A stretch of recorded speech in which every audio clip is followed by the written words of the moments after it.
অমঙ্গল যা হবার তা তো হয়েছে, পেশা ডাকলে আর কি হবে?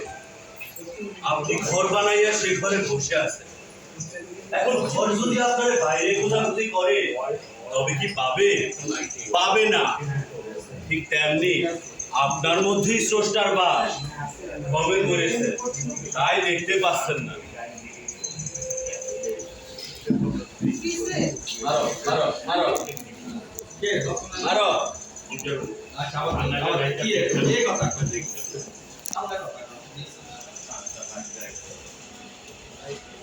অমঙ্গল যা হবার তা তো হয়েছে, পেশা ডাকলে আর কি হবে?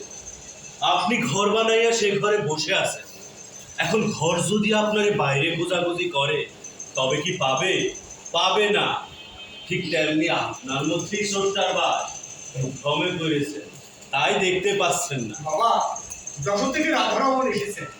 জগন্নাথ ধামে ফেরার পথে যশোরে যে বাড়িতে আপনি গিয়েছিলেন,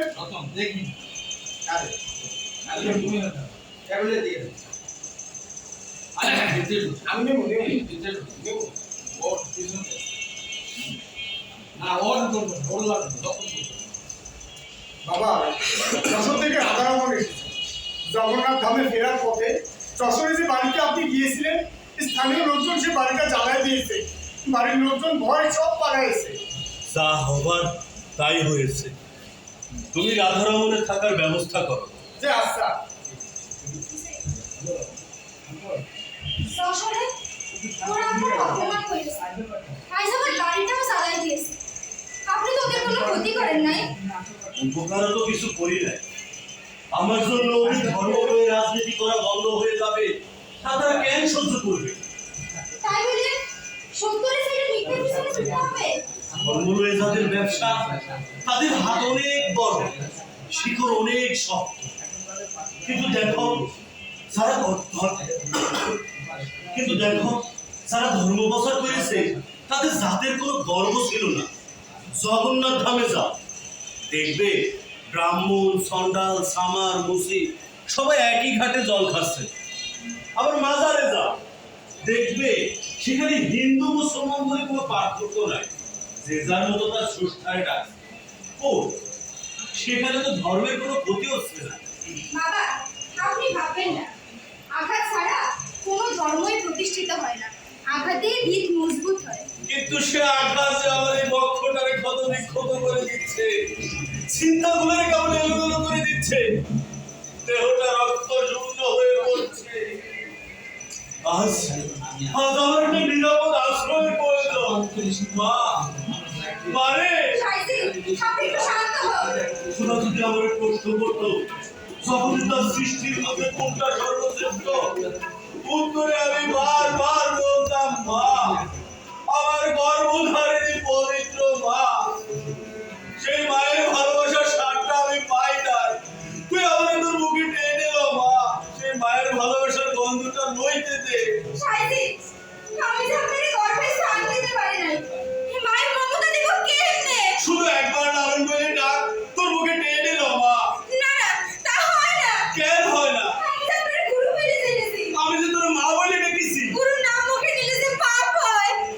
আমরা তো খোদার নাম ধরে ডাকি, তুই বলি তাতে যদি পাপ না হয়, আমার নাম ধরে ডাকলে পাপ হবে কেন? না না, আমি পারবো না। হে খোদা, আমারে ক্ষমা কইরো। আমি পারবো না। আমি তো স্থির থাকতে পারছি না রে মা, দেহটা শূন্যে ভেসে যাচ্ছে। না না, আমি আর এখানে থাকতে পারবো না। আমি বলি কি, তুমি ওদেরকে সব খুলে বলো। ওরা যেমন করে চায় তেমন করে তোমার খবরের সাজাও। কে তুমি কি বলছো? তাই বলে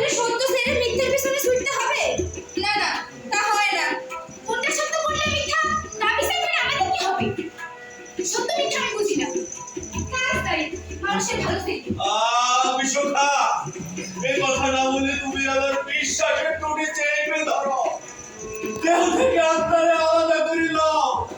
তোমার কথা শুনে বুকের মধ্যে তীব্র যন্ত্রণা হচ্ছে। যাও যাও, এখান থেকে চলে যাও। আপনি আমার একটু শান্ত হতে বলুন। ভোলাই, শীতল, কি হয়েছিল মা? দেখ, তোদের বাবা কেমন এমন করছে। না না, আমাকে কেউ ছুবে না। আমার ভিতরে কম্পন হচ্ছে, দেহের সমস্ত কিছু উলট পালট হয়ে যাচ্ছে। আমি চলে যাবো, আমি একেবারে চলে যাবো। সাইদি, আপনি একটু স্থির হন। মানে ওদেরকে চলে যেতে বলো। যাও যাও, সবাই চলে যাও। জগতে সব সত্যের গলা টিপে ধরো। কেউ যেন সত্য বলতে না পারে। সত্য বিনোদনে হারায় যাক, মিথ্যার জয় হোক, তাতে মানুষের মুক্তি। বাবা, আপনি ভেঙে পড়বেন না। আমরা আছি আপনার সাথে। আমার মনের মধ্যে থেকে সব কিছু ভেসে যাচ্ছে, শির দ্বারা ভেঙে পড়ছে।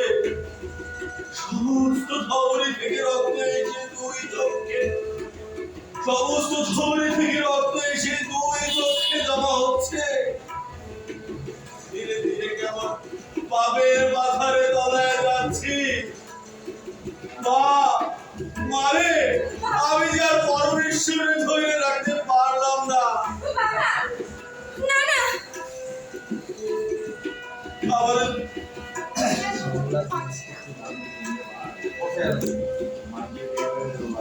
মানে মামনি তো মুখে টেনে লো, একটু শান্তিতে লাউড বলে না। এটা খুব সৃষ্টি করে দিল। আমি যে আর সহ্য করতে পারছি না। আমার তোর মুখে টেনে নিল। মা, শুধু একবার লালন বলে ডাক। একটু টেনে আমার তো বুকে তুলে টেনে নে মা, শুধু একবার লালন বলে ডাক। আমার তোর মুখে টেনে নিল। মা, শুধু একবার লালন বলে ডাক। আমার তুই বুকে টেনে নে, তুই শুধু একবার লালন বলে ডাক। আমার তুই একবার বুকে তুলে নে মা, আমার তুই একবার বুকে তুলে দে। শুধু মা, একবার লালন বলে ডাক। শুধু একবার লালন বলে ডাক। ঠিক আছে এদিকে এদিকে আমার তোর মুখে টেনে নিল। মা, শুধু একবার লালন বলে ডাক। বাবা, না না। আমি যে আর সহ্য করতে পারছি না। আমার বুকের বাদর ভেঙে যাচ্ছে রে মা। লালন, হ্যাঁ বাবা, আমার বুকে আয়। মা, পারে ততক্ষণ পর্যন্ত লাইট কিন্তু চেঞ্জ দেবো, ততক্ষণ পর্যন্ত লাইট না কাটবো তোমরা এমনি থাকবা। কোনো বেশি দেখছি না। না না, কি আবার